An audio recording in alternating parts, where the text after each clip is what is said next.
The first time I stepped into that police station, I was full of hope and determination. I had just graduated from the academy, my uniform crisp, my boots polished to a shine, and my heart brimming with the kind of naive optimism only 22-year-olds possess. I had dreams of making a difference, of protecting those who couldn't protect themselves, of proving that competence and courage weren't determined by gender. But I quickly learned that the world I had entered was not as welcoming as I had imagined. I still remember his face. Officer Daniels, the senior on duty that day, leaned back in his chair, a smirk tugging at the corner of his mouth. He had eyes that seemed to scan for weakness, for any trace of vulnerability, and on me he found it, or so he thought. Well, look who decided to play cop, he said, voice dripping with sarcasm. The other officers chuckled behind him. My stomach twisted, but I squared my shoulders, refusing to let the ridicule show. I'm Officer Harper, I said, keeping my voice steady. He laughed, the sound harsh and grating. Officer Harper? Don't make me laugh. You're barely out of the academy. Let's see if you can even handle paperwork without screwing it up. It wasn't just the words, it was the way he said them. The way he leaned back, smirk still in place, and made me feel smaller than I had ever felt in my life. The humiliation didn't just sting, it burned. Every ounce of confidence I had brought into that room felt stripped away in a single moment. The other officers watched, some with amusement, others with indifference, and I felt the weight of isolation press down hard. I swallowed hard, determined not to let him see my anger. I'll do my best, sir, I said, fighting to keep my voice calm, to keep my hands from trembling. I could feel the humiliation settling into my bones, like a weight I couldn't lift, like a shadow that would follow me long after I left the room. From that day forward, I carried that memory with me everywhere. Every time I faced a challenge, every time I encountered doubt, internal or external, that moment came back, vivid and sharp. The laughter, the smirk, the dismissive tone, they became a touchstone, a reminder that the world wouldn't hand me respect. I would have to earn it, prove it, fight for it. And at 22, I didn't yet know that I would have to fight harder than I ever imagined. The mockery became a quiet fuel, burning beneath the surface of my ambition. While other officers dismissed me as inexperienced, I doubled down on training, learning every procedure, memorizing every protocol, and honing every skill. I stayed late, practiced drills, and sought mentors who saw my potential even when others didn't. The humiliation was no longer just pain, it became a compass, pointing me toward the person I wanted to become. Yet, in those early months, it was hard. The whispers behind my back, the subtle eye rolls, the assignments given with condescension, they all cut deep. I would leave the station some nights and cry in my car, gripping the steering wheel, wondering if I had chosen the right path. The officer who had mocked me haunted my thoughts, a symbol of everything that doubted me, everything that underestimated me, everything I would have to overcome. But then, there were small victories. The first time I successfully handled a high-pressure situation, the first arrest I made with precision and care, the first time a colleague nodded at me with respect rather than dismissal. They were like tiny sparks against the shadow of my humiliation. I clung to those sparks, letting them grow into embers of determination, reminding myself that one day, the power dynamic would shift. One day, I would walk into that room again, not as a rookie, not as someone seeking approval, but as someone whose presence demanded respect. Even as I trained harder, pushing myself through long nights and grueling exercises, the memory of Officer Daniels lingered. It wasn't just about proving him wrong, it was about proving to myself that I was capable, resilient, and worthy. I replayed the encounter in my mind, imagining different responses, envisioning the moment I would finally stand tall, my accomplishments undeniable, and his smirk replaced with something closer to awe or disbelief. By the end of my first year, I had changed. The humiliation still burned, but it no longer crippled me.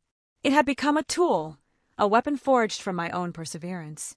I had learned to navigate the politics, the biases, and the silent judgments of my environment. I had learned that honor isn't given, it is earned, relentlessly and unapologetically. And then came the opportunity one had been waiting for, though I didn't yet know it. A chance to step beyond the boundaries of the police station, to test myself in the most demanding arena imaginable, the SEAL training program.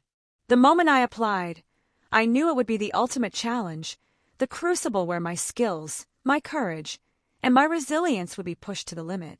It was no longer just about proving Officer Daniels wrong. It was about proving to myself that I could rise above every doubt, every sneer, every moment of humiliation. As I signed my application, I felt a strange mix of fear and exhilaration. The path ahead would be brutal, unforgiving, and relentless, but for the first time, I felt ready to face it. The memory of that first day in the police station, the laughter that had cut so deeply, would now serve as my motivation. Every push-up, every obstacle, every moment of exhaustion would be a testament to the determination born from that humiliation. I left the station that evening with my head held high, a quiet promise echoing in my mind. One day I would return. One day, the officer who mocked me would see the woman I had become. Not through arrogance, not through revenge, but through the undeniable proof of strength, honor, and achievement. And in that promise, a new chapter began, the beginning of a journey that would test me, transform me, and ultimately allow me to walk back into that station in a uniform that demanded respect. The day I stepped onto the SEAL training base, I felt a mix of exhilaration and terror. The air was sharp with salt and determination, the smell of sweat and diesel blending into a scent that would become all too familiar over the coming months. I had survived humiliation in the police station, endured sneers and doubt, but nothing prepared me for the crucible that awaited. SEAL training was a world apart, physically brutal, mentally unforgiving, and emotionally relentless. From the first day, I was tested beyond the limits I believed possible. Obstacle courses that seemed insurmountable, endless runs across sand and gravel, swims in freezing waters, and exercises that pushed my body into exhaustion. It was designed to break us, and it nearly did.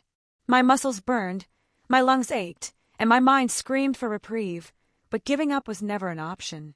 Every moment of pain was a test of resilience, every failure a lesson in humility. The instructors were merciless, their eyes scanning for weakness. "You'll quit before you realize how strong you are," one of them said on day 3, looking straight into my face, trying to unnerve me. I bit back tears and grit my teeth. I wasn't there to prove him wrong, at least not yet. I was there to prove to myself that I could endure, survive, and rise. I learned to control fear, to embrace discomfort, and to find focus in chaos. Some days I stumbled. Some nights I lay in the sand, shivering from cold and fatigue, wondering if I had made a mistake. But then I remembered Officer Daniels' smirk, the laughter that had cut so deep years ago. That humiliation, once a wound, now served as fuel. Every push-up, every crawl through mud, every wave I conquered in the freezing ocean reminded me that I was transforming weakness into strength, doubt into resolve, and pain into power. It wasn't just physical. The mental challenges were grueling.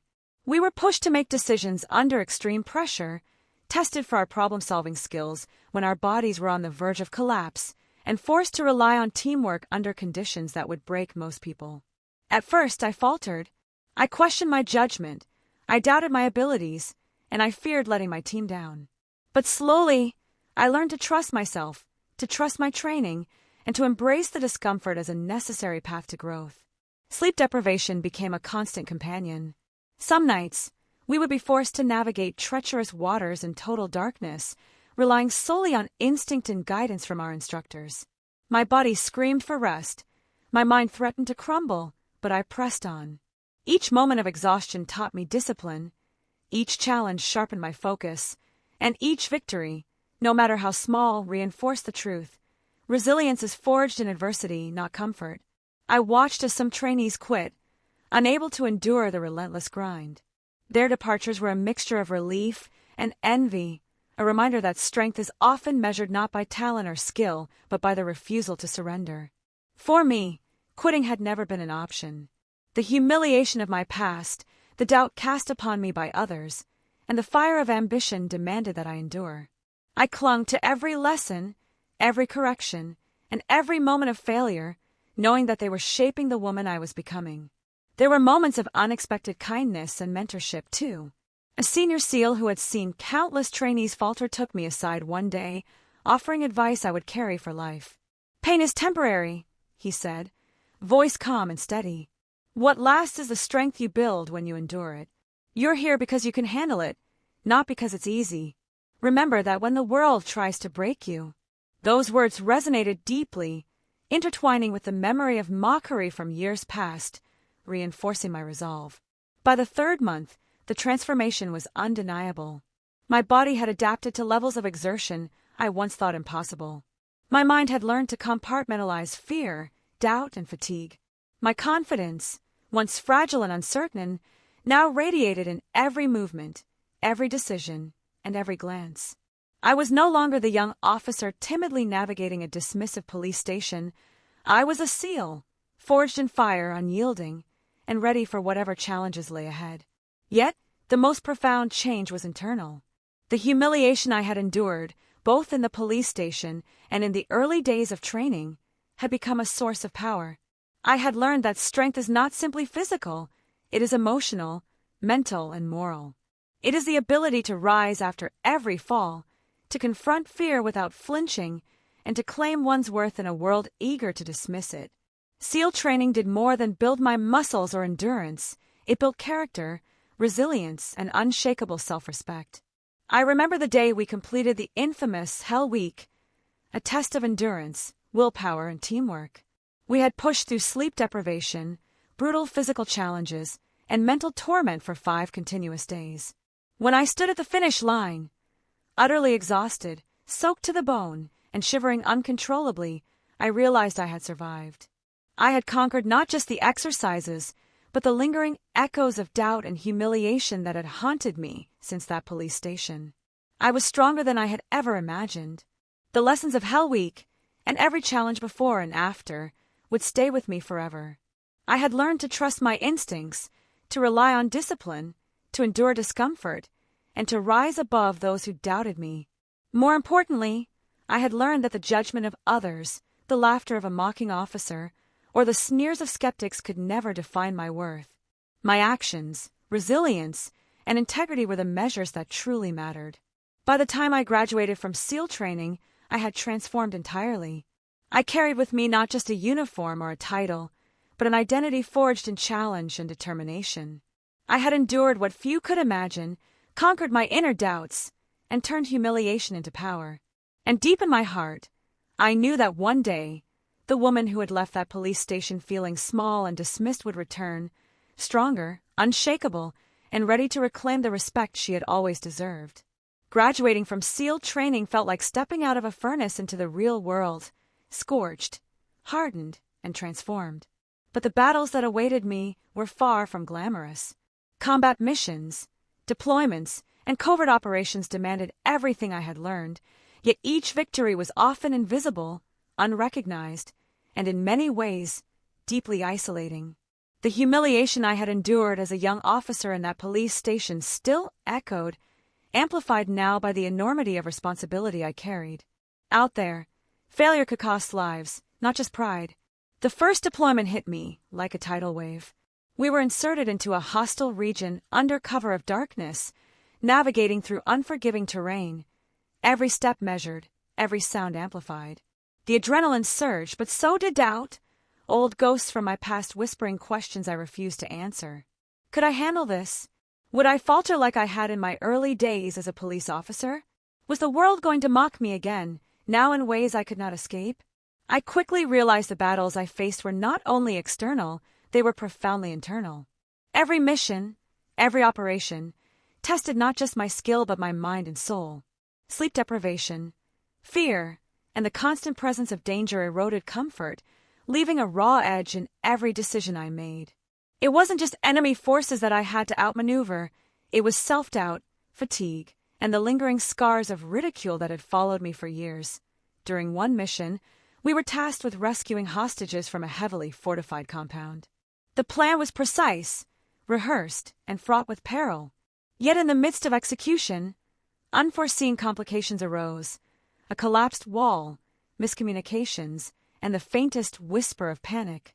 For a moment, I felt the old humiliation, the feeling of being watched, judged, and doubted creep in.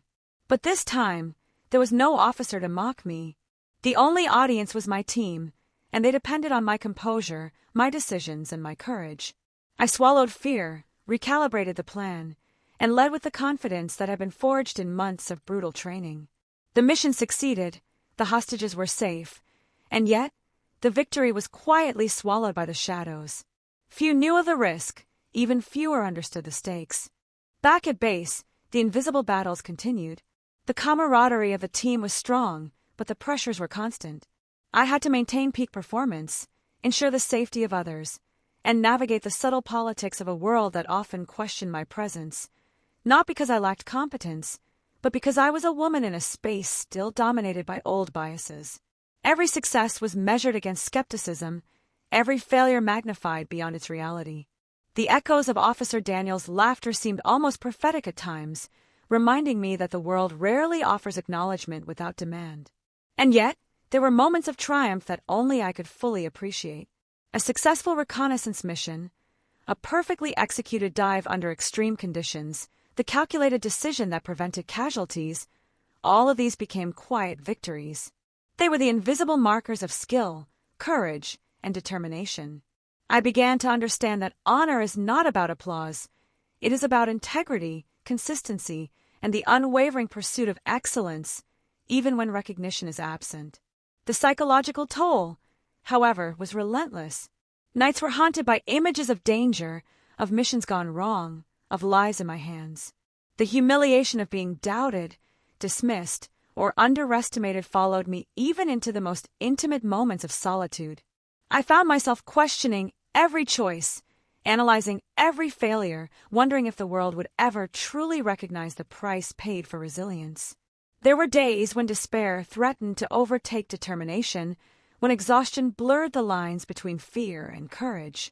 One particularly harrowing operation tested me like never before. A team member was injured, and the mission required improvisation under fire. The adrenaline surged, my instincts took over, and yet, in the chaos, I felt the weight of every past humiliation, the mocking officer, the dismissive peers, the early doubts, and realized that none of it could break me. I was stronger than every sneer, every judgment, every moment of derision. I led the team through the danger, adapting to circumstances with precision and courage. When the dust settled, lives had been saved, yet the recognition was minimal. Still, in that quiet reflection, I found profound satisfaction. The irony of the invisible battles was not lost on me. While the world outside celebrated victories in headlines or ceremonies, the true triumphs, the quiet, personal, soul-deep victories, were often unseen. The battles I faced were as much against the past as the present, against old doubts, ingrained biases, and the remnants of humiliation that threatened to undermine confidence. Yet, every challenge surmounted, every decision executed under pressure, and every moment of courage became another thread in the armor I wore.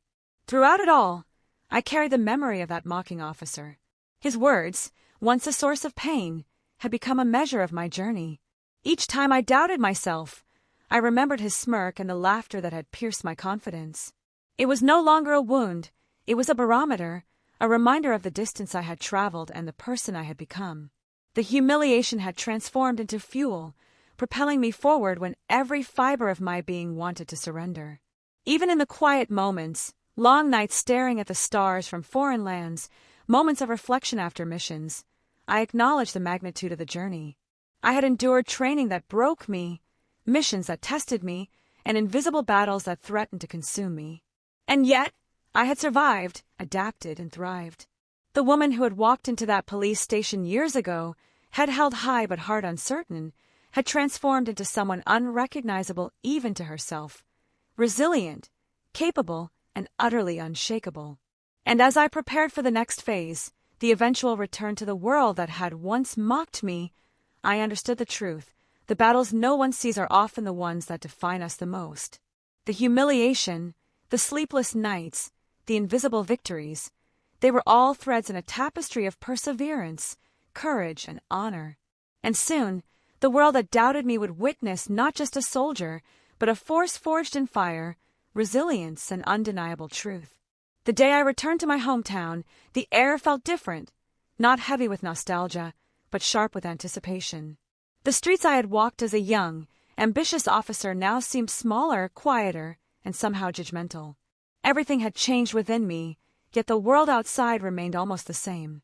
My uniform hung on me with authority I hadn't possessed years ago. The weight of the SEAL badge on my chest was more than fabric and metal. It was every hardship endured, every doubt overcome, every silent victory etched into my very being.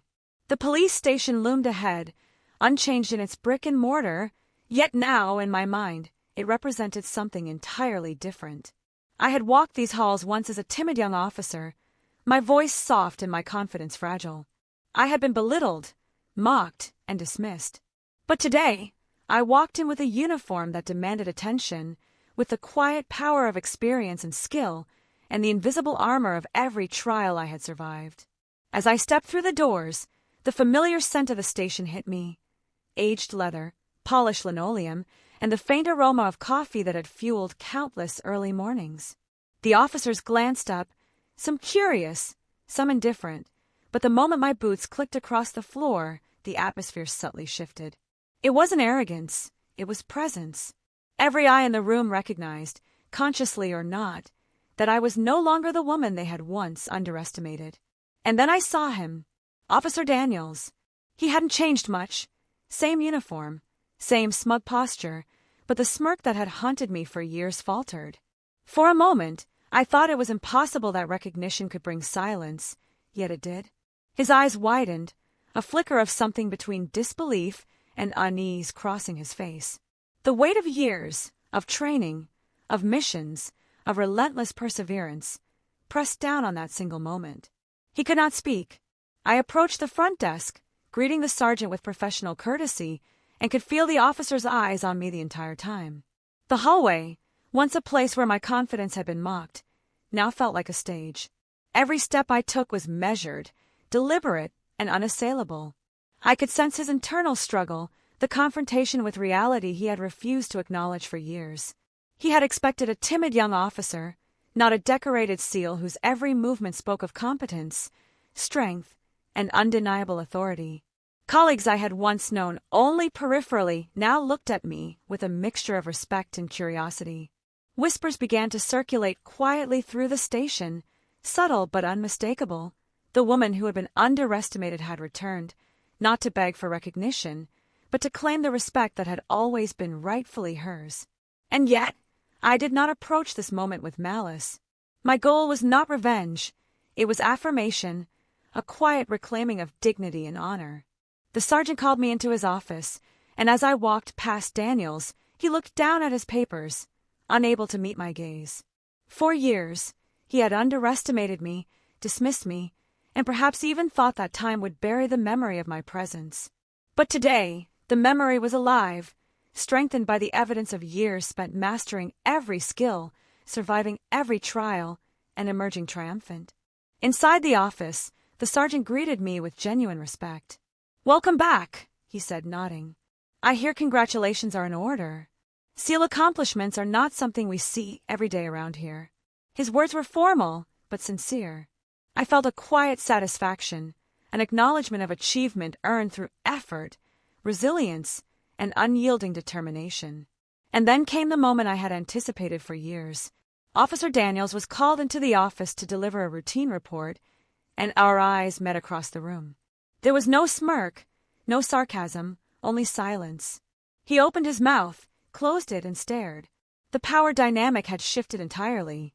I didn't need to speak, to assert dominance, or to demand recognition. My presence, my uniform, and my history spoke volumes. The humiliation he once inflicted had been inverted. He could not muster words, could not mask disbelief, and could not escape the truth that I had become everything he had doubted. I extended a formal nod, a gesture of courtesy and closure. "Good to see you again," I said evenly, my voice calm but carrying the weight of every year of struggle, training, and perseverance. The room held its breath. The officer's inability to respond was a testament not to cruelty, but to recognition, the realization that the world had changed, and he had failed to anticipate the woman I had become.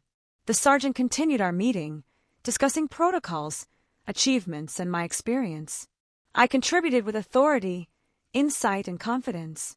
Each word I spoke reinforced the reality that I was no longer a novice officer but a seasoned professional, tempered by the crucible of the seals. The subtle glances from colleagues, once skeptical, now reflected respect, curiosity, and admiration. The invisible victories I had accumulated over years of hardship were now visible, undeniable, and tangible.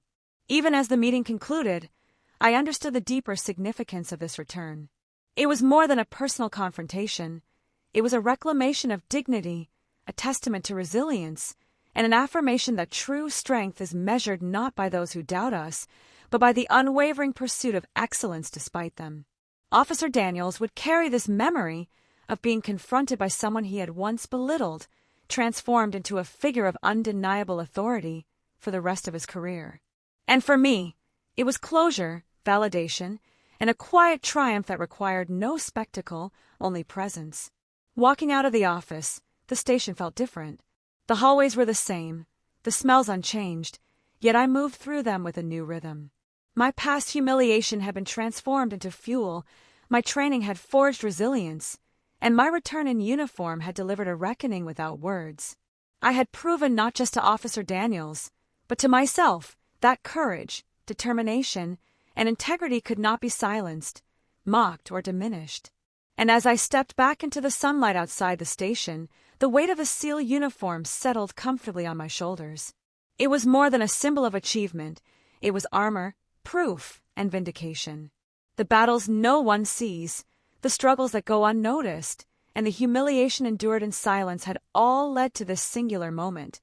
A woman who had once been mocked had returned not for revenge, but for recognition, and she had received it in full measure. The next morning, I returned to the station with purpose, not as a visitor, but as someone whose presence carried undeniable authority. The officers going about their routines barely registered me at first, until I passed the front desk, where whispers began to ripple like currents through water. And then I saw him, Officer Daniels. He was seated at his desk, reviewing reports, pretending indifference, but his body betrayed him. His hands trembled slightly, his back stiffened, and his eyes, those once mocking eyes, widened as they landed on me. I walked past, my boots echoing against the polished floor, each step deliberate, measured, and impossible to ignore. There was no malice in my stride, no gloating smile, only quiet command, the kind born of trials, endurance, and unassailable skill. When our eyes met, he opened his mouth, then closed it. He cleared his throat.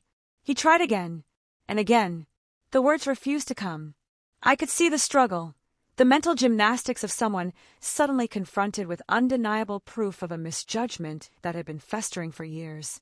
He had mocked me when I was inexperienced, ridiculed me when I was vulnerable, yet now, confronted with the woman I had become, he had no words. The other officers noticed, of course. Subtle glances were exchanged, and I felt the weight of silent acknowledgement in the room.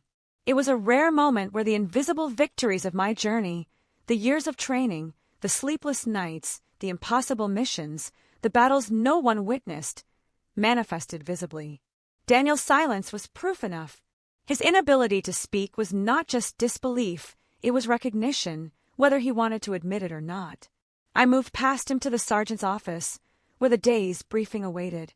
My voice was calm, authoritative, and unshakable as I reviewed updates, provided recommendations, and offered strategic insight. Each statement reinforced the reality. I was no longer the woman he had dismissed, the one he had derided for her inexperience and youth. I was a SEAL, a soldier who had faced fear, death, and chaos head-on, tempered by every challenge and triumph. When Daniels was called in to deliver routine paperwork, I remained seated, pretending to focus on the briefing. But I could feel the electricity of tension. He hesitated at the threshold, eyes darting nervously, lips parting in search of words that would not come. I kept my gaze steady, composed, knowing that my silence carried far more weight than any words of rebuke could. The years of humiliation, the doubts planted in my youth, the skepticism of colleagues, all converged into this singular, unspoken moment of reckoning. Finally, he found a few words, halting, awkward, and far from the confident tone he had once wielded like a weapon. Officer Harper, congratulations, he stammered, eyes darting away. There was no smugness, no superiority, only an awkward acknowledgement that spoke louder than any sentence he could muster. The irony was palpable. The man who had once made me feel small and powerless could now only offer a fragmented recognition of the woman I had become. I inclined my head slightly, accepting the acknowledgement without celebration. My goal had never been to humiliate him. I did not need to assert vengeance or mockery. The real victory lay in presence, in competence, and in the transformation that had rendered his prior judgments meaningless. I had earned respect without a single raised voice, without confrontation, simply by existing as proof of persistence, skill, and resilience. The room seemed to hold its collective breath. Colleagues who had once been skeptical observed in quiet awe. The lesson was clear.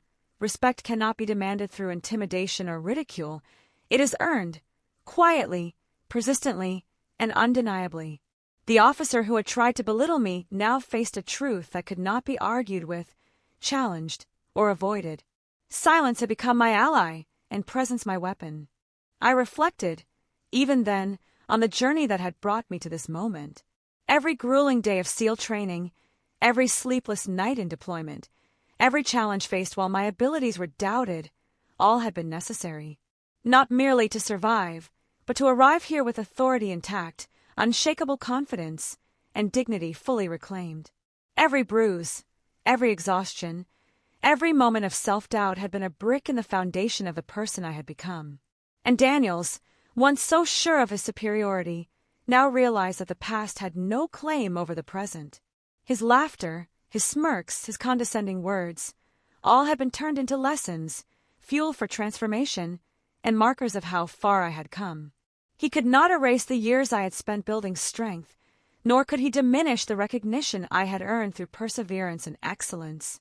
His inability to speak was symbolic of a larger truth.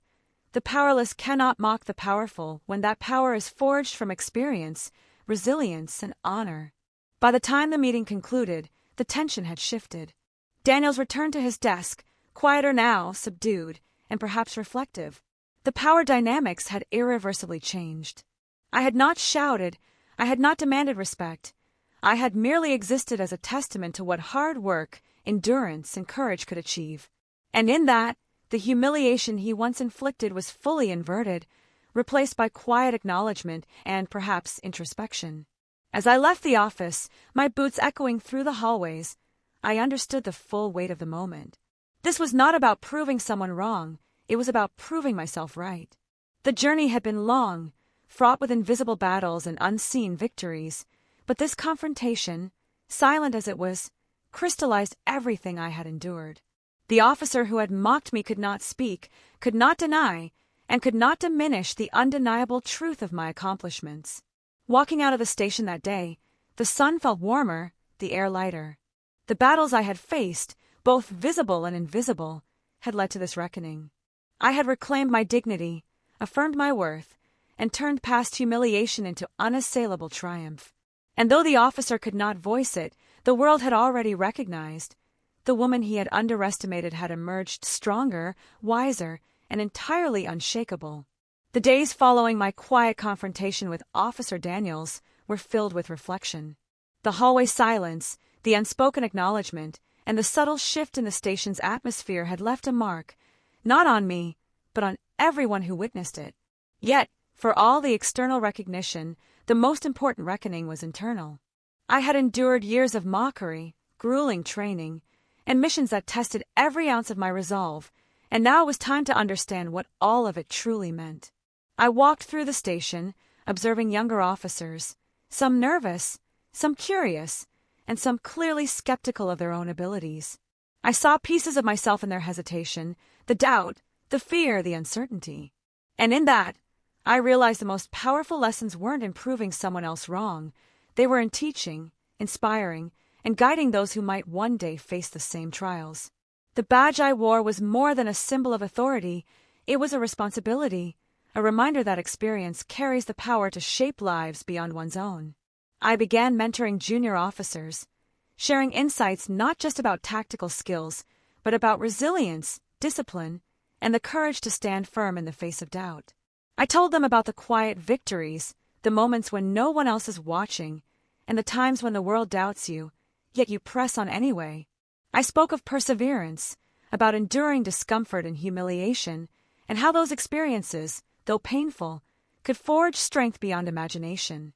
One officer, a young woman barely out of the academy, reminded me vividly of my own early days, the trembling voice, the self-conscious posture, the untested confidence.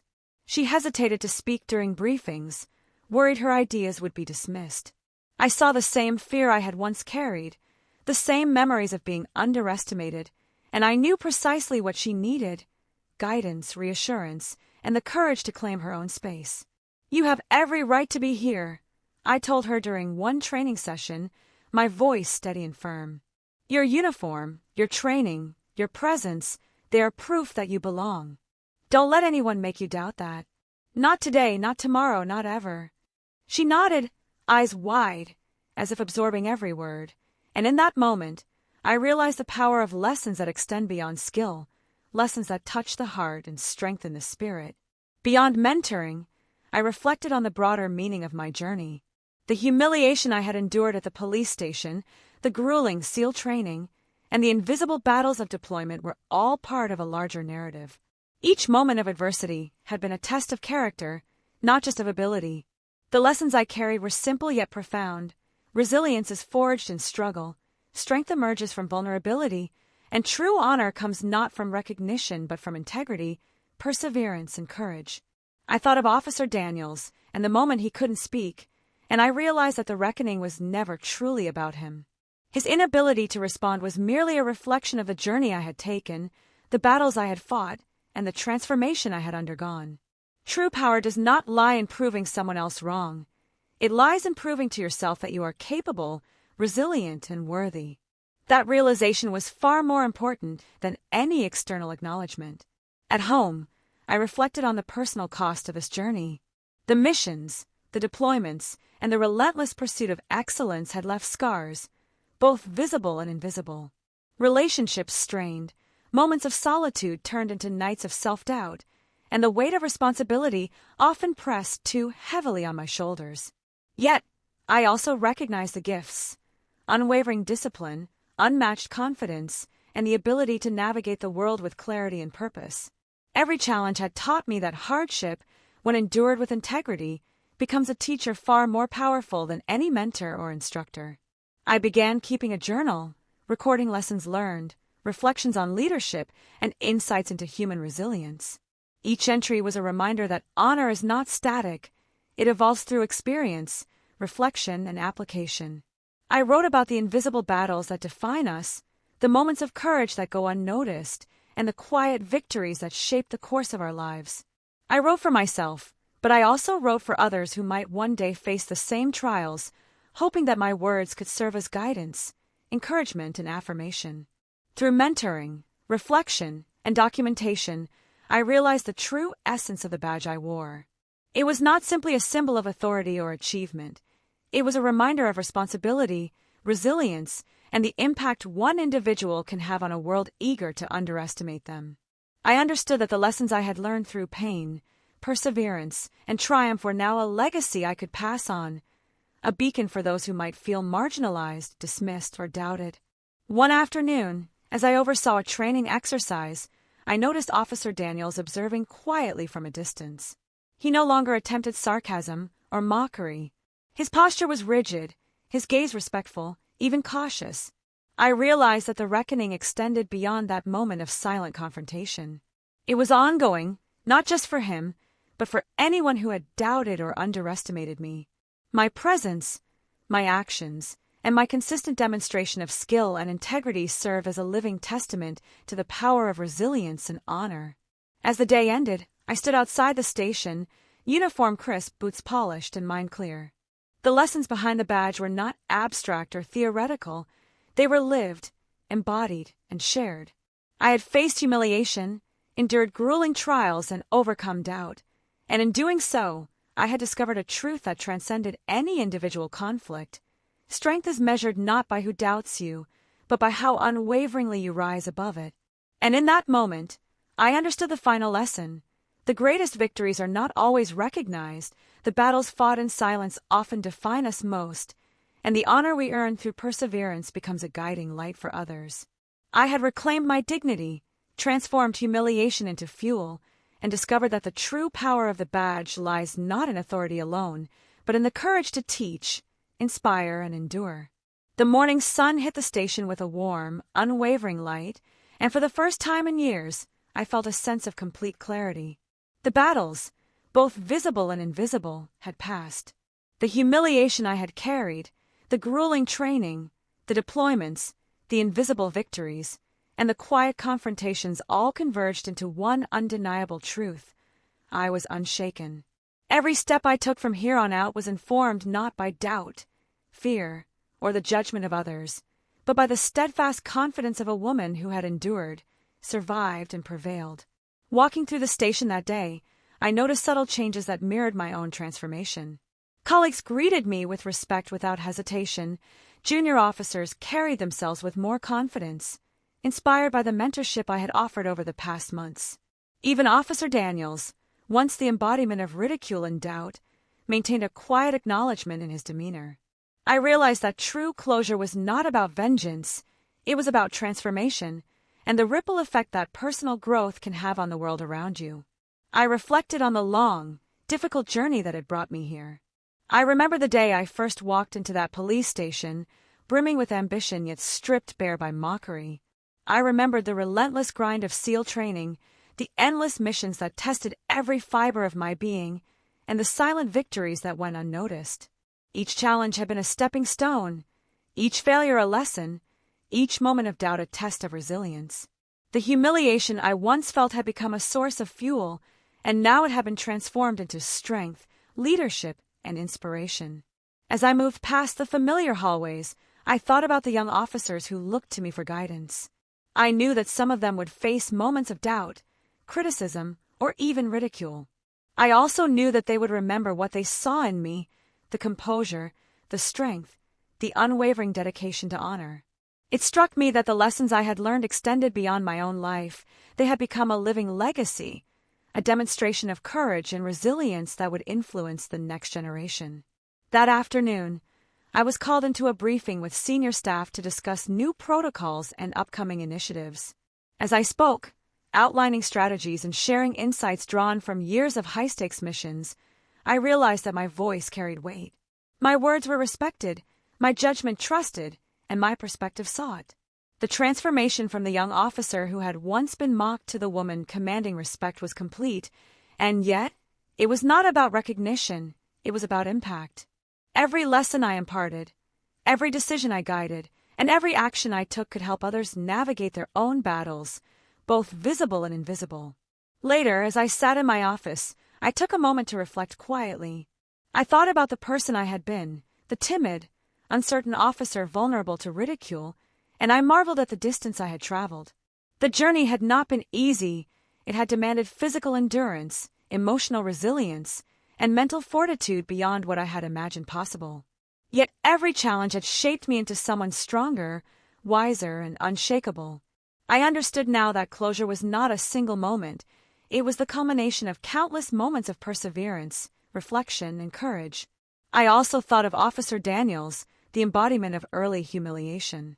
Our paths had intersected once more, and the dynamic had shifted irreversibly. Yet I felt no desire for vengeance. The true power lay not in proving him wrong, but in proving myself right, not through confrontation, but through presence, integrity, and consistent demonstration of capability. His inability to speak the truth aloud was not my victory. It was the natural consequence of a life fully lived, a testament to resilience that could not be denied. By the end of the day, I walked outside into the fading light, the sun casting long, warm shadows across the pavement. The uniform I wore was no longer simply a symbol of authority. It was a badge of endurance, a testament to every battle fought in silence, every humiliation overcome, and every lesson learned. The air felt lighter, the world less imposing, and I felt an unparalleled sense of peace. I was no longer defined by the doubts of others, the sneers of those who underestimated me, or the hardships I had endured. I was defined by my courage, my perseverance, and the honor with which I lived my life. As I looked ahead, I saw the road stretching beyond the station, wide and open. There would be new challenges, new missions, and new moments of doubt, but I knew, without hesitation, that I was ready. The person I had become could face anything with grace, strength, and unwavering integrity. I was unshaken, not because life had become easy, but because I had mastered the art of rising above adversity, carrying lessons forward, and turning every trial into fuel for growth. I took a deep breath, feeling the weight of the past and the promise of the future. The humiliation that once haunted me, the doubts that had once crippled me, and the obstacles that had once seemed insurmountable had all been transformed into the foundation of my strength. I realized that true closure was not about forgetting the past. It was about embracing it, learning from it, and using it to walk forward with unshakable resolve. And so I stepped forward, boots firm on the pavement, heart steady and mind clear. The battles had been fought, the lessons learned, and the reckoning complete. The woman who had once been mocked and underestimated had walked through fire, endured every trial, and emerged stronger than she had ever imagined. I was not just a survivor, I was a leader, a mentor, and a force to be reckoned with. Walking forward, unshaken, I understood the final truth. Honor is earned not in recognition, but in resilience. Courage is proven not in the absence of fear, but in persistence despite it. And strength is defined not by the battles others see, but by the victories we claim within ourselves. My journey had been long, arduous, and deeply transformative, and now, at last, it had brought me to a place of profound closure, peace, and unwavering strength.